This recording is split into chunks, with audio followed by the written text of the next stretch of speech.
On the freezing morning of January 10th, 1942, a company of skiers from the Spanish Blue Division, under the resolute command of Captain Jose Manuel Ordaz Rodriguez, prepared to embark on a perilous mission. Their objective was clear: to cross the frozen expanse of Lake Ilmen and rescue the isolated German garrison at Visvad, which was trapped at the mouth of the Lovlat River by Soviet forces. The lead up to this terrible situation for the encircled Germans began with the Soviets having launched major offensives against Army Group North in the aim to relieve pressure on the Soviet forces in besieged Leningrad, and also to encircle and destroy any Axis forces they could. And Army Group North's position near Lake Ilmen was being hit hard by the Soviets with renewed zeal. This was a war of attrition, and the Soviets were winning it. As the Soviets cut further into German-held territory, they began to cut up the forces into smaller, more vulnerable groups, and on January 7th, the Soviets smashed into the German 290th Infantry Division and broke them, causing a massive retreat in chaotic fashion. But the Soviets were not going to simply let them escape. They pursued and eventually cut off the Germans. Altogether, the survivors of the German 290th Infantry Division mounted to 543 men under the command of Captain Proll. These troops were from various units. They were as follows: the Panzerjägerabteilung 290, 290th Tank Destroyer Group, Kratzschützen Battalion 38, 38th Motorcyclist Rifle Battalion, the WAC Battalion 615, which was a guard battalion, the 6th Company of the 1st Luftwaffe Transmission Regiment, I imagine a mechanical repair unit, and units of local Russian collaborator units, militias.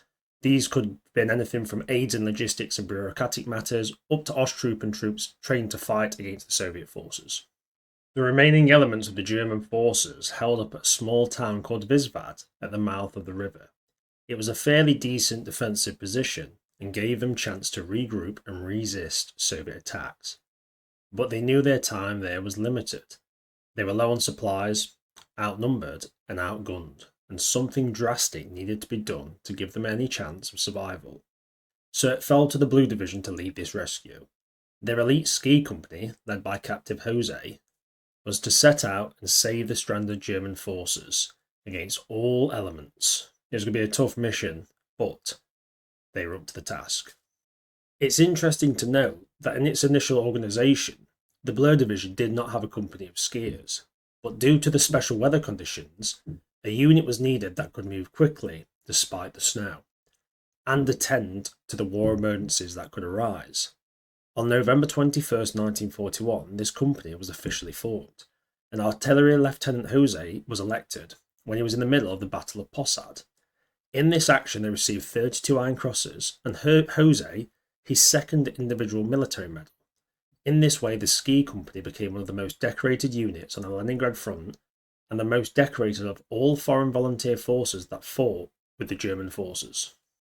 So with his orders received, Captain Jose organised his 209 men plus sleds with supplies who were tasked with this mission. They were to traverse directly across the frozen lake. At first, this seemed relatively easy, but as they began their journey, they ran into 6 massive ice barriers. They were tough to cross, especially with the heavy sleds, and with the temperatures reaching around -40 to -50 degrees Celsius, it was exhausting, with the risk of frostbite lingering at every second. They really were exposed to the elements, and things were getting deadly. The Blur Division were not doing this task alone, though, with other German forces engaging Soviet troops to stop more encirclements and attempting to stabilise the front line. Of these units was the famous 3rd SS Division Totenkopf. Totenkopf meaning death's head or skull in German. These troops came in high regard and were known to be fierce and effective fighters on the battlefield. They were well equipped, well trained, and they were going to give the Soviets hell. As the ski company advanced further to Visvad, the temperature took its toll, with men beginning to drop due to frostbite. It got very extreme, with some men having such damage to their limbs that amputation became the only option to save them. And before they had reached the trapped German garrison, they had suffered 102 casualties, 18 of which were extremely severe, and 30 sleds had been lost due to the ice barriers. To show the nightmare the freezing temperatures cause, listen to this quote. If on the shore the temperature had dropped to minus 40 degrees, inside the lake they were measured with a Finnish thermometer at minus 53 degrees Celsius. At that temperature, the grease of the rifle bolts froze, and they cannot be used. The water is immediately made into a block of ice, and to drink it must be heated beforehand. The bread should be sawn or cut with an axe. Most of the food is also frozen, with great difficulty of it being able to be eaten, since lighting a fire is extremely dangerous, since it can give away the position of the Spanish forces to the enemy. And worst of all, you can't sleep. Sleeping means death by frostbite. Even laying down for a while on a sled can mean the loss of feet or the legs due to frostbite. It was not looking good for the Spanish Blue Division, and the shooting had not even started yet. As they closed on the garrison and made contact, they had another major issue arise. Now they had to add 70 sledges pulled by small horses carrying 9 machine guns, radio, doctor, food and ammunition for 3 days. This was going to slow their journey back to friendly territory down by quite a lot and make them even more vulnerable to Soviet attack.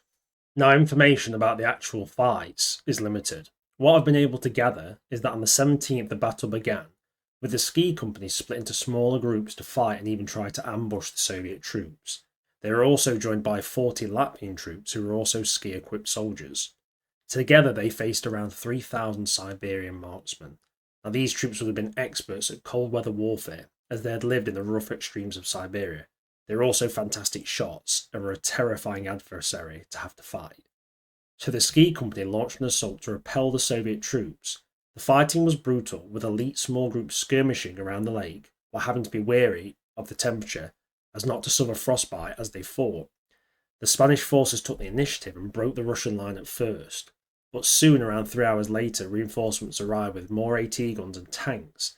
They closed in and pincer moved against the Spanish vanguard, completely enveloping them and causing the ski company to have to fight off with every ounce of their skill to hold the line. The Spanish troops took heavy casualties as the Soviets used their superior firepower and armoured support to then take the initiative back. Due to the ongoing battle with the Spanish and Latvian ski troops, the Soviet forces began to split up, and many of them focusing on the new threat and taking focus away from the besieged Germans. This gave them the chance to launch a breakout attempt, and now the Soviet troops were caught between both Axis groups.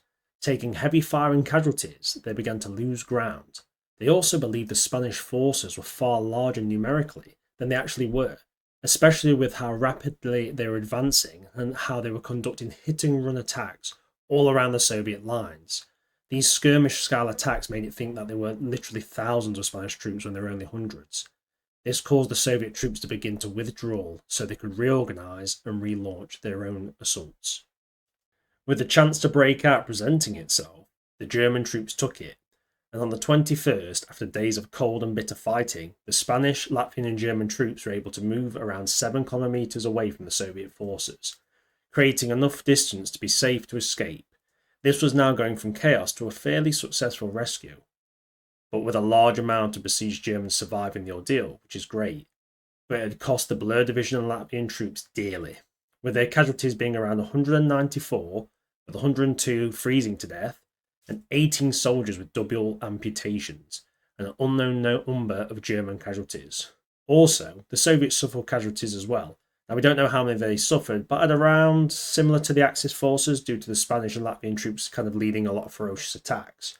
But still, it was a win for the Germans. They destroyed the 290th Infantry Division almost completely, and they'd forced the front line back. So it's still, overall it was a Soviet kind of victory on the push, but still, the rescue attempt was extremely successful, and the fact that they're able to pull it off was pretty damn amazing, to be fair. The Lake Ilmen rescue was, in my opinion, one of the most daring missions of World War II, with it being pretty unknown and only came to my attention thanks to the great comments from the viewers of my Krasny Bor video. And the evidence shows that both sides had to fight in horrendous conditions that no one but those present can possibly imagine. And my respect goes out to all those who fought in the battle, as this truly was some of the toughest men to have ever lived. Anyway, I hope you enjoyed the video. I loved bringing it to you, and I loved learning about this battle, this Lake Ilmen action as it's called. It's quite unknown. If obviously I've got anything wrong, because the information was quite limited, please do feed it to me. And obviously if I've got anything majorly wrong, I'll remake the video. But obviously I would say this as well, guys. In the comments, it's World War II. It happened like 80 years ago. Be respectful. it doesn't matter which side won or lost. It doesn't matter about that. Just look into the history, have respect for both sides. As I said, it was a horrendous battle. Both sides had to have massive balls to do it. So, just be respectful in the comments because other videos are getting quite heated. And the fact is, history is a learning thing. You can learn from it. You can learn from it, whether your opinion on it is. But just arguing over things is pointless. Look into it, learn from it, and obviously do your own research. And like I say, please give me those comments if I've got anything wrong. Anyway, I hope you enjoyed it.